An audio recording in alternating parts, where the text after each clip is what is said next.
Lots of love, Cardinal Way. A happy woman to my right. All right, welcome to The Jump. I am Rachel Nichols, joined by #1 pick in the WNBA draft, out of Stanford, of course, Chiney Ogwumike, and our Hall of Famer, senior writer, Jackie McMullen. Coming up, guys, we're going to be discussing the rough weekend for the Warriors. Losses in 7 of their last 8 games. Where does the franchise go from here? How can they right the ship? Mark Spears is going to join us for that discussion. First, though, let's get to one of the Jump's OG games, something, nothing, or everything. Starting with Drew Holiday, who just agreed to a 4-year, $135 million extension that Holiday's agent told Woj includes bonuses that could take the deal to $160 million. The deal also includes a player option for the 4th year, that's 2024-2025. Chiney, the Bucks also have Giannis signed through 2026, Middleton through 2024. So is this Holiday extension something, nothing, or everything?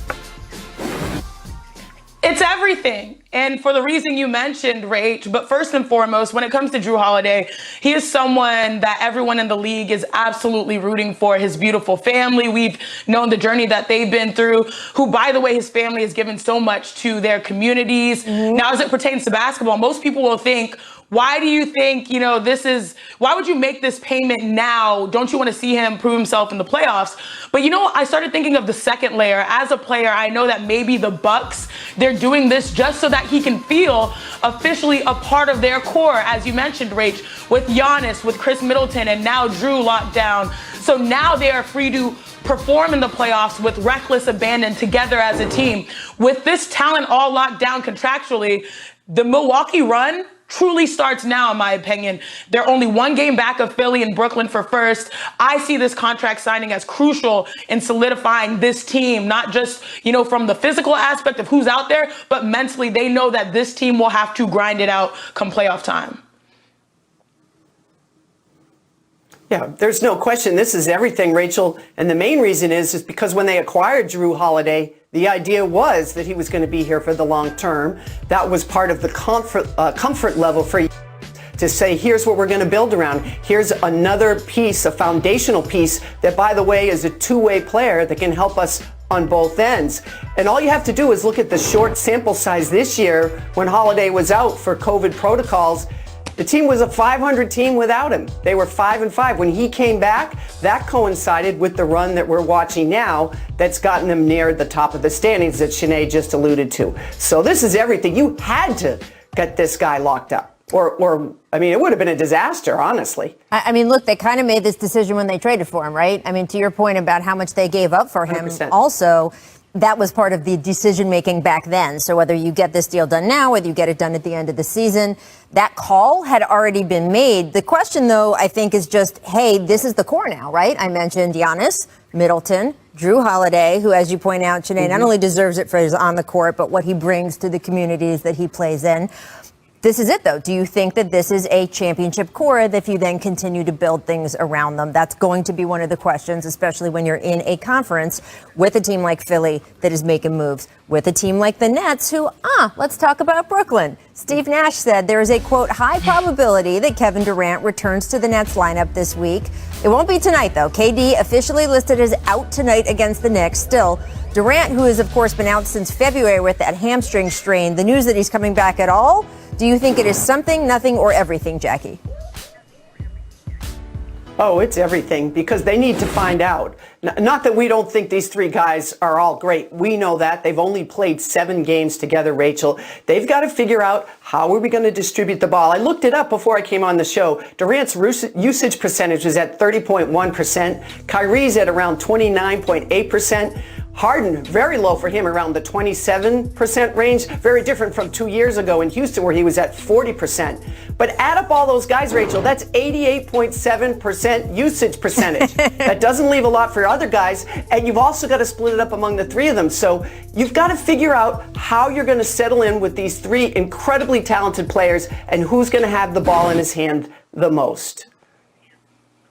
Yeah, it is totally everything. After the arms race that came and went at the NBA trade deadline and throughout the, the buyout market, now the field is officially set. And what I love about this is that Kevin Durant is the ultimate weapon in this arms race because, he's the championship icing on the cake for any team. He made an unbelievable Warriors team untouchable. Now, will he do the same thing to this Brooklyn Nets squad? Now we get the opportunity to see the pieces really fit together, including LaMarcus Aldridge and now Blake Griffin. And this is going to be a wild combination. You're going to see a very small sample size of chemistry being built practically overnight, and that mixed in with the great expectations based on their talents. One thing I think, Rach, that people don't realize enough is that Kevin Durant, he really carries a heavy offensive load each and every night. The thing is, he makes it look so easy, but this year it's different because the eyes of the world are watching Brooklyn,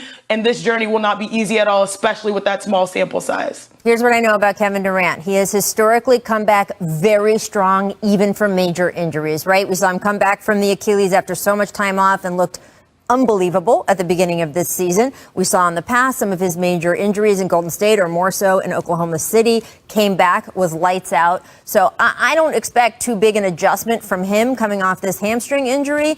And I'm with you guys. This team is so damn dangerous that I don't think it's going to be a huge problem to figure out who plays where. But you need more than 7 games to figure it out. So it's definitely something that they will probably get all these 3 guys back on the court again this week together. Let's move over to Lonzo Ball and the Pelicans, because last night Lonzo had 27 points, a career-high 8 3-pointers in a win over the Rockets. You might recall Ball's name thrown around quite a bit at the trade deadline, although he ultimately ended up staying with the Pels. He is a restricted free agent this summer. So, Chiney, are Lonzo's career-high 8 threes something, nothing, or everything?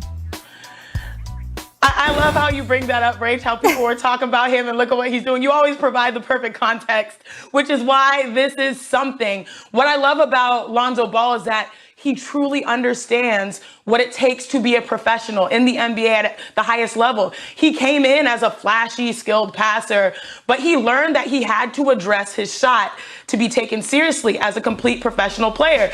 And guess what? You know, that shot at the time before was a threat to unlocking his full game, especially playing with Brandon Ingram and Zion. He needed to help stretch the floor. Plus, you lose a sniper like JJ Redick too, right? And guess what? He stepped up, and now we are seeing all of that hard work pay off, and that is a real professional's grind, which is why I respect what he's done. I agree it's something, Rachel, as well. I think obviously Lonzo Ball's trending in the right direction. He's still a career percentage shooter of 39.8%, still shooting under 40% for his career. And I'm not just talking about threes, I'm talking across the board. Still has some work to do, obviously, in that situation. But if he keeps taking threes, as many as 8 threes a game, that's a lot for him. I mean, to make 8, that's a lot for him. Then he's trending in the right direction and gives the Pelicans a decision to make. And that's what every player wants, right? To put themselves in a position where you're going to make your team make a decision about you, because you will have other suitors. And Lonzo Ball will have other suitors as a restricted free agent. And of course, Look, I will say personally, I have gotten to the point watching this season and how much scoring inflation we have. I mean, it's not arguable anymore. Like, we look at the numbers, something like, 9 of the top 10 offenses ever in the history of the NBA are mysteriously in the last 2 seasons, right? I mean, so anytime someone has a career high, or frankly, anytime someone has an NBA record X or Y,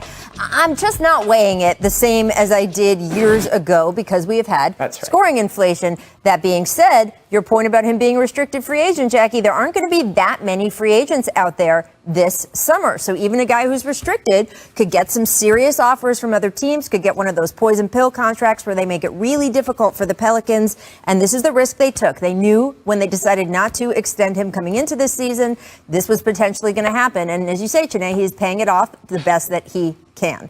All right, we're going to talk a little Joel Embiid next. Rejoin the Sixers this weekend. What does this mean for his team going forward? We'll discuss that. First, though, time for our distant replay. This date, 2005. A little Sean Livingston for you. 97-1, 251. Wow.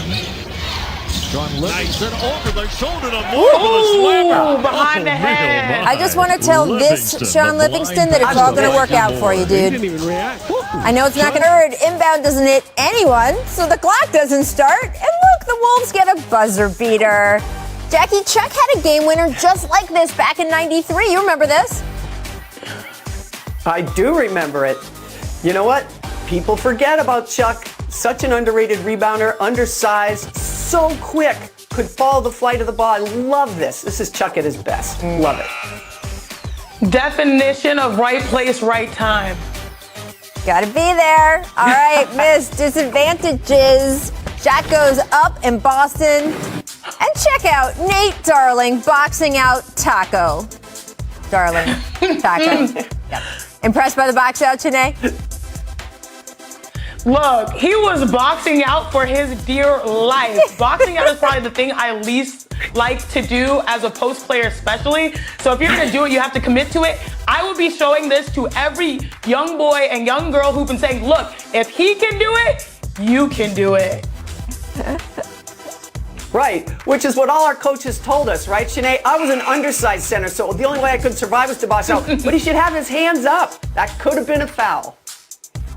I'm impressed he got out of the entire experience alive. So that's really what we're going for here. Make precision. That is true. The Jazz are still extremely good. Newsflash, they hit 18 first half threes versus the Wolves. And Jackie, as I just said in the last segment, it's an NBA record. I don't know whether an NBA record means what it used to, but that doesn't kind of matter for the Jazz discussion because what it shows about the Jazz is they're not going anywhere, right? No, Rach, they lead the league in 3 points made, but by the way, only 17 a game. They had 18 and a half. Remember when Joe Ingles was trying to convince us he was the best shooter ever? Mm-hmm. Use that little clip, Joe, and maybe you have a case, right? Maybe. Yes, you know, I really love this about the Jazz. Steve Kerr gave them the best compliment a couple weeks ago, saying they remind me of us a couple years ago. And so ever since then, I watch how they shoot the ball, and that's why they're trending in the right direction this season. I totally understand his point.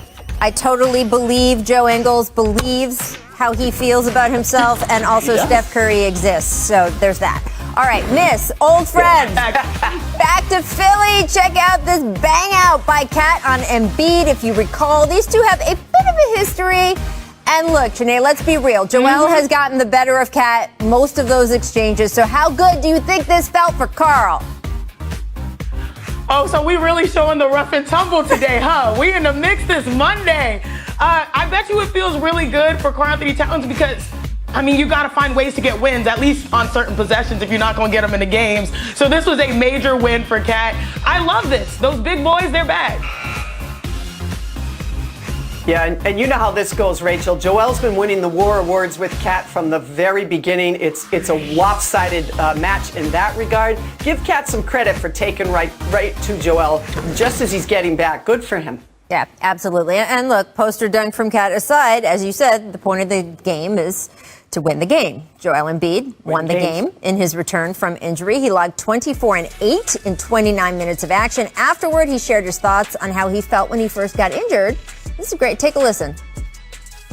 You know, laying on the floor in Washington, I honestly thought I was done. The pain, you know, how bad it was hurting. I was just, you know, crying and, you know, asking myself, why me? Like, why does it always happen to me? You know, when everything seems to be going well, you know, with the team and myself, you know, something always has to happen. And, you know, I'm glad there wasn't anything bad, and I'm able to, you know, get back on the court and, you know, help the team go on this championship run. I really appreciated Joel taking us inside like that, his honesty. I just think he always gives us such a great feel for what it's like in the bad, terrible moments and the great, awesome moments. And this was one that started out feeling terrible, but obviously has not been as bad as he feared. What do you think, Shanae, his return to the Sixers really means for that team? I think it's perfect timing, honestly, because there are about, 20 or so games remaining before the postseason. And this is why stars are coming back now. Joel Embiid, and we already talked about Kevin Durant, not tonight. I think that's what you said earlier, but very soon. This is a time to battle for playoff positioning at the top, especially of the Eastern Conference, because the 76ers, they fought so hard this season to maintain their positioning. And now Joel has an opportunity to see that through. Now, for Joel personally, it wasn't his best shooting night, but because he's still going to have time to get back in rhythm, I think for them to win, for him to not have a great night, it tells you exactly what you need to know about the 76ers. Now, overall, the East is going to be fun. We've got the Sixers, we got the Nets, we've got the Bucks. And this is a year where Joel played at an MVP level, and the time to make the push is right now. He is unequivocally the go-to player. We saw that based on who was made available in the trade discussions for James Harden. Now, what will he do with it? I think we'll find out down the stretch as he maintains his health. So Rachel, a lot of people are going to tell you, well, the Sixers were 7-3 without Joel Embiid. Good for them. You go nowhere in the playoffs without Joel Embiid dominating. And what do you want in the playoffs? You want a player that can absolutely dominate. And I always laughed when Daryl Morey went to the Sixers and everybody said, well, Joel Embiid isn't his kind of player. That's nonsense. Yes, he played with threes because he had James Harden. People forget he had Yao Ming. He told me once, is Shaq available? Because if he did, I'd set him up on the post and I'd feed him 20 shots a game.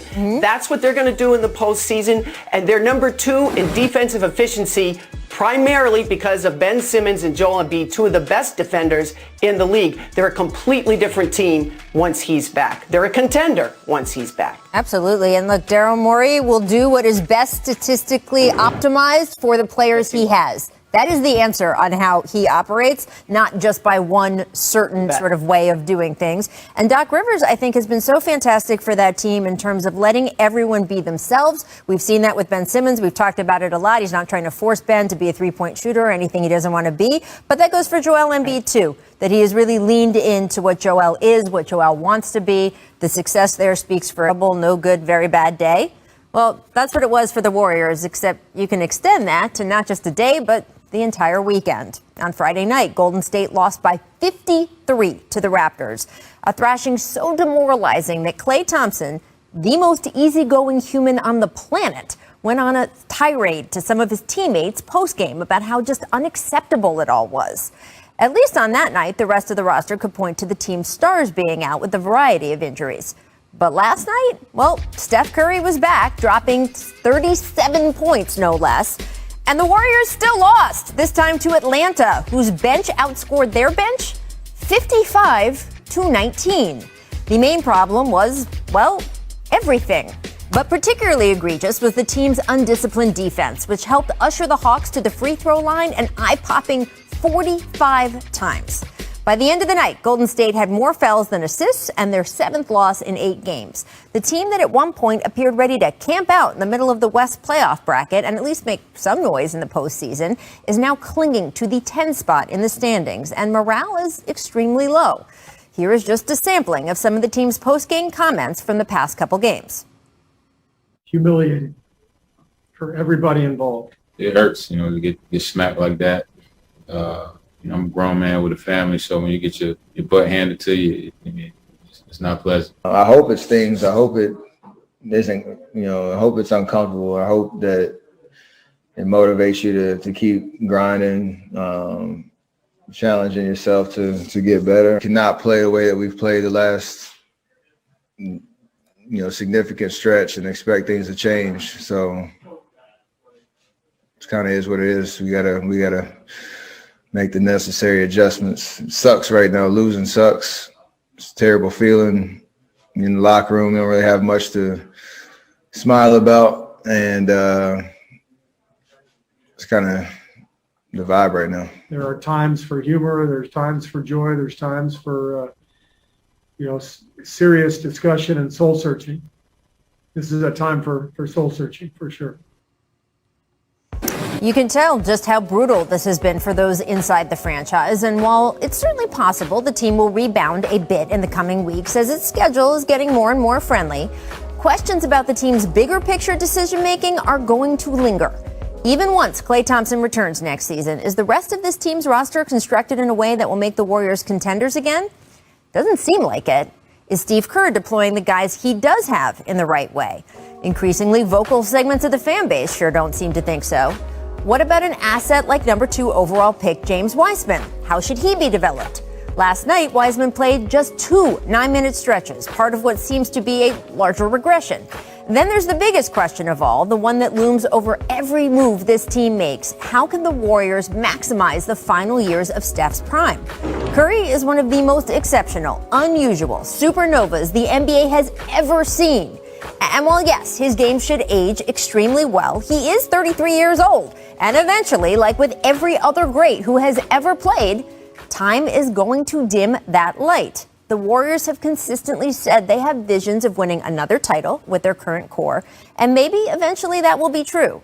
But at least right now, eventually seems pretty far away, especially after a terrible, horrible, no good, very bad weekend like this. And we now welcome in ESPN senior writer for The Undefeated. Welcome, Mark Spears. Good to see you. Good to see you. You followed this team since long before the dynasty started. Where do you think the Warriors go from here?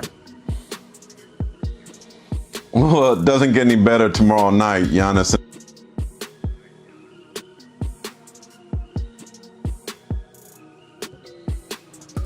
Yeah, I do think it's going to be a very difficult stretch for the Warriors. I even was just sort of thinking in my head, Steph couldn't even remember when the last time, they played well for him to reference to, figure out how long that stretch was. But I do think that we can learn a lot from the Warriors last night, no matter how great Steph Curry is, 37 points. By the way, he is still a superstar. I will fight anyone who says, oh, Steph can't lead a team. Miss me with this, okay? But the reality is that the way that the NBA is set up right now with talent on rosters everywhere, Steph can't do it by himself. And for the team that's motto, and this is ironic, Rachel, their motto for so long was strength in numbers. Lately, it hasn't been that. The Hawks, their bench last night, I believe, dropped 55 points compared to the Warriors 19. It used to be the reverse for the way this team was set up. I think Golden State really has to look in the mirror because you are in Steph's prime, as you allude to. And when Klay comes back, you want to protect that as well and maximize their talents, which means you have to make very hard decisions. Mark, we lost you there for a second, but I'd love you to continue your thought.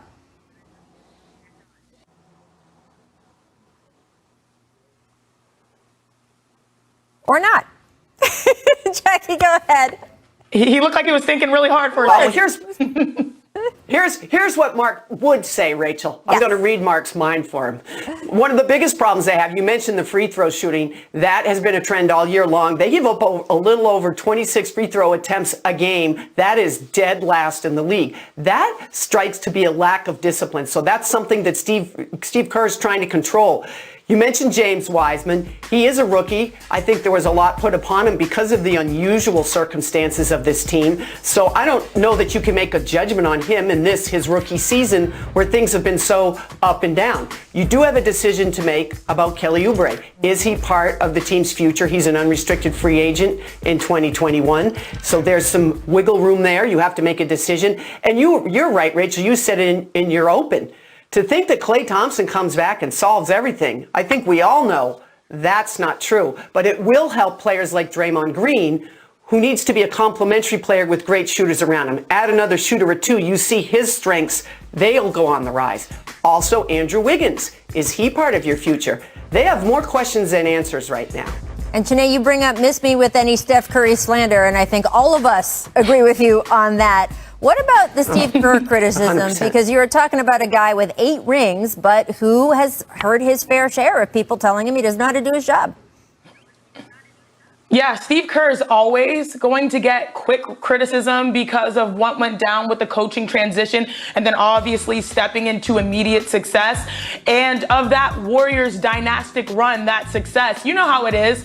Players often get the credit and coaches typically in those instances get the blame for anything goes wrong. So I can see how the dynamics are built to make him be the first person you look at. But it's important to note that the Warriors, their stars the last 2 seasons have dealt with injuries, significantly missing large portions of time. But last night's score, losing by 55. Anytime you hear on Friday, yeah, smacked, like not smacked, smacked. Oh yeah, exactly. Sorry, on Friday. Thank you. That's not just on the coach.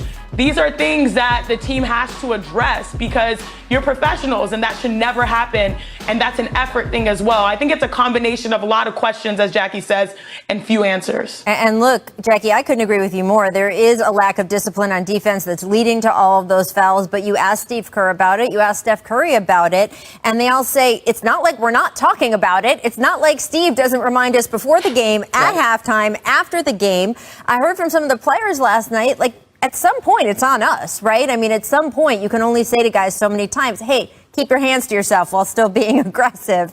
But they keep ending with this result. The amount of times they're sending other teams to the free throw line you're just not going to win that way when you're playing across the thin margins that they are with Klay Thompson out and all the other things that they're dealing with. Janae, thank you so much for joining us today. You're off to your radio show. Everyone tune into that after this show. Go Stanford! Jackie's going to stick around. Mark Spears, we're going to get him back and unfrozen. Gosh darn it. Coming up, we'll talk about Gonzaga's Jalen Suggs making that strong case to be the number one. Wanted to look at Vince Carter. Very nice moment. Danilo Gallinari, our jump teammate, Mr. VC last night. Former Hawk turned Clipper. Let's get to that. Rajon Rondo making his debut against the Lakers yesterday. Rondo only played 13 minutes off the bench. He's still dealing with that adductor groin injury.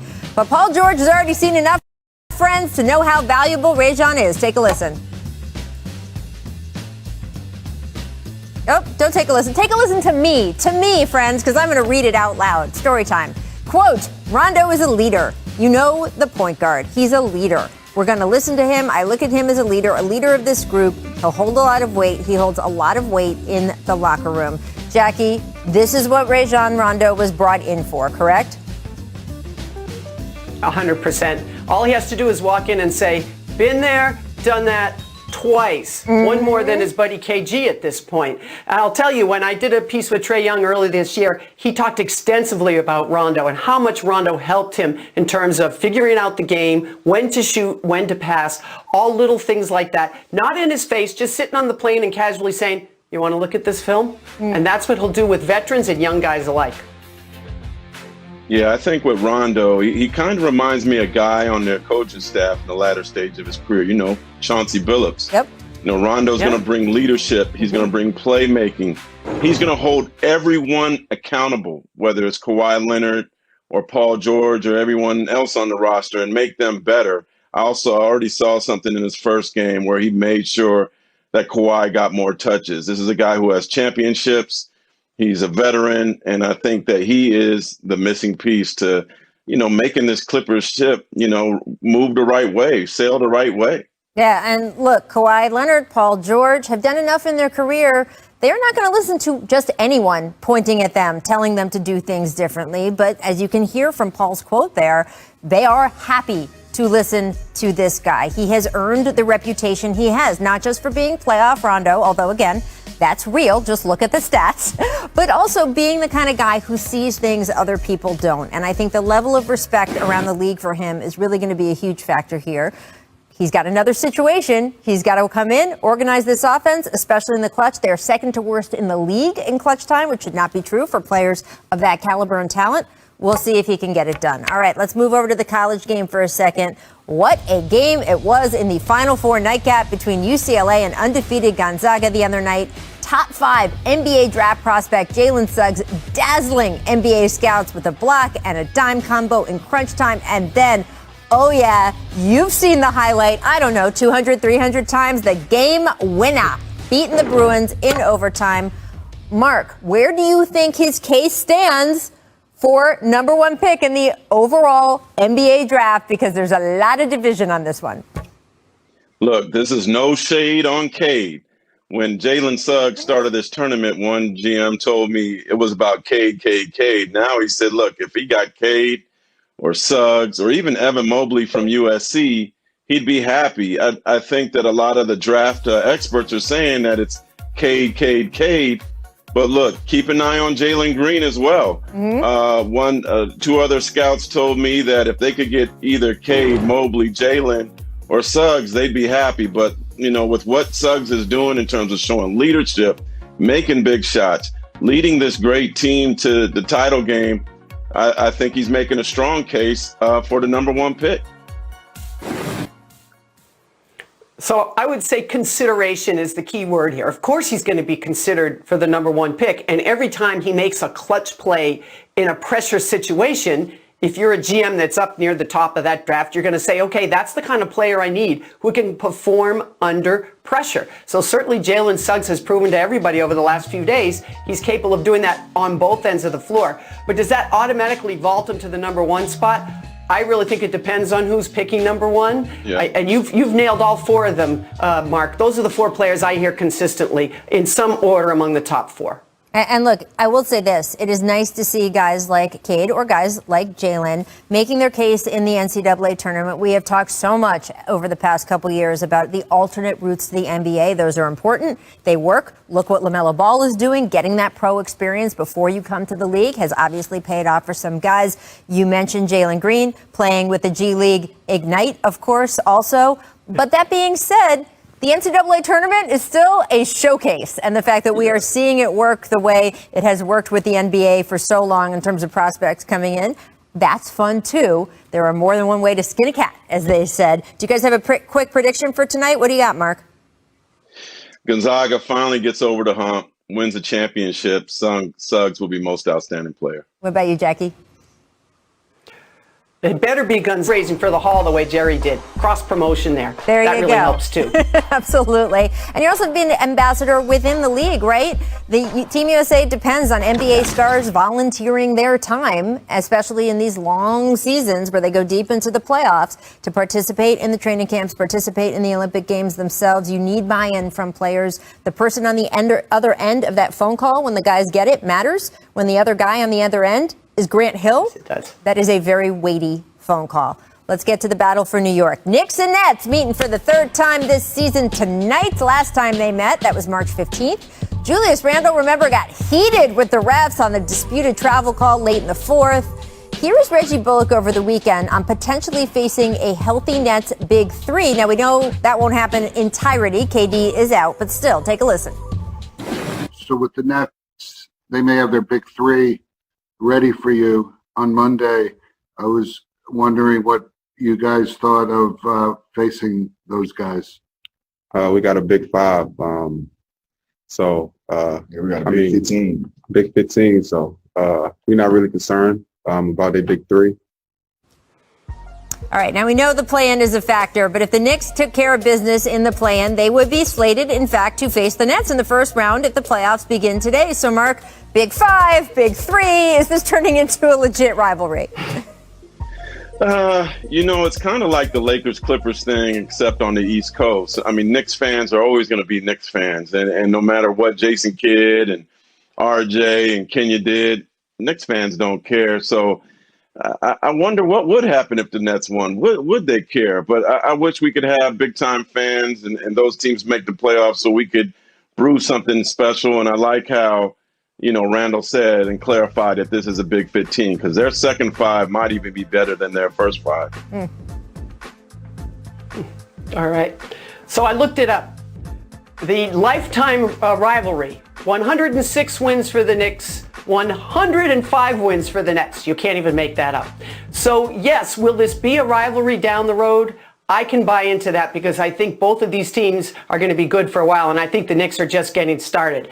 But rivalries to me mean something really, really important on the line. Neither one of these franchises have won a championship, Rachel, in over 4 decades. So get back to me when you're starting to win championships, and then we can talk about rivalries. Yeah. Sorry. Look, I'm interested to see what happens with the crowds here in Brooklyn in the playoff run, especially if they do end up facing the Knicks in a series. You mentioned that Clippers-Lakers crowd kind of differential. We're going to have fans back in the building at Staples Center in the middle of this month. And we already have fans back in the building in both Brooklyn and New York. And those numbers are expected to grow as more vaccinations happen. I don't know if, like at Clippers-Lakers games that are Clippers home games, we get a lot of Lakers fans. I don't know if at Brooklyn Nets home games, if they're playing the Knicks in a playoff series, what proportion of Knicks fans versus home Nets fans we will have. Do you have a guess, guys, real quick? Oh, man. I don't know that the Knicks fans even care to go to Brooklyn. Mark. I think for the first time in years, they have reason to travel, Mark. They've got something to look forward to. There you go. This just in at the buzzer. North Carolina expected to promote longtime assistant Hubert Davis as the Tar Heels' new coach. Sources have confirmed to ESPN, first reported by Inside Carolina and the Raleigh News and Observer. And as our colleagues at The Undefeated point out, Davis is the first black head coach in North Carolina men's basketball history. Mark, what's your reaction to this?